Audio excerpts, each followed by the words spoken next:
Iyo mga idol, musta? Mandrag mga sports TV nga pala. Ating pag-usapan, breaking PBE news, Kutya Reyes may binulgar tungkol sa SMB at Justin Brownlee, good news sa Hinebra. So matapos ang naging matinding bakbakan ng SMB kontra sa kampo ng TNT Tropang Giga mga idol, hindi na nga rin biro ang naging bakbakan dahil naging tabla na nga rin ang laban na may tag-isang panalo. Pinatunayan pa rin sa kampo ng SMB na makakabawi sa upunan ng TNT Tropang Giga. Napaka-intense na nga rin ang laban sa Game 2 mga idol. Mamayang gabi na nga rin ang muling pagharap sa Game 3 ng SMB versus TNT Tropang Giga.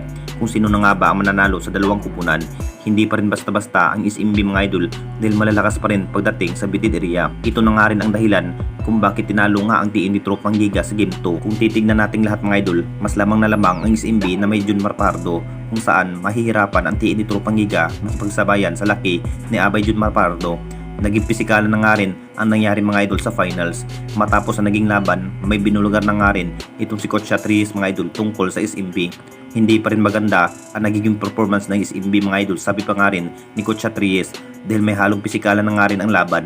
Ito na nga raw ang dahilan para ma-injury ang magiging player ng TNT Tropang Giga at manalo sa finals, na parang magsisimula na nga rin ang may halong pandaraya ng SMB. Dahil pisikalan na nga rin ang laban, partikular kay Jericho Cruz. Alam na nating lahat mga idol, si Jericho Cruz lamang ang na parang may halong pisikalan ang laban kung bakit siya na nga rin ang naging buhay ng SMB. Pero pagsisikapan pa rin ni Coach Reyes mga idol sa Game 3 dahil mamayang gabi na nga rin ang pagharap kung ano pa nga ba ang dapat gawin ni Coach Reyes para matalo nga ang SMB. At dito na naman tayo sa isa pa nating balita, Justin Brownlee, good news sa Hinebra.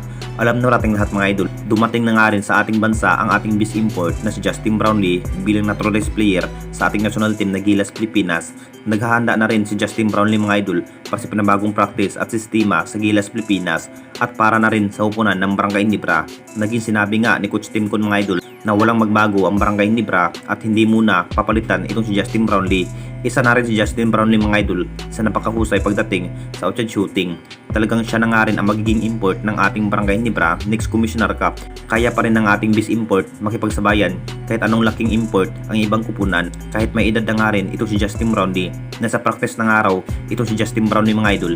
Pinatunayan pa rin na kaya pa rin ni Justin Brownlee mabibigyan ng magandang laban ng Barangay Hinebra. Hindi pa rin nagbago ang kanyang ilalaro, makapagtala pa rin ng maraming maiitala sa bawat laban. Sabik na nga rin ang lahat mga idol na makita muli na maglaro ang ating best import ng Barangay Hinebra na si Justin Uipi. Nabibigyan na nga rin ni Justin Brownlee noon ang ating national team na Gilas Pilipinas ng gold medalist. Loyal pa rin ang ating liga, partikular sa Hinebra na si Justin Brownlee pa rin ang ipresenta bilang import ng Barangay Hinebra next Commissioner Cup.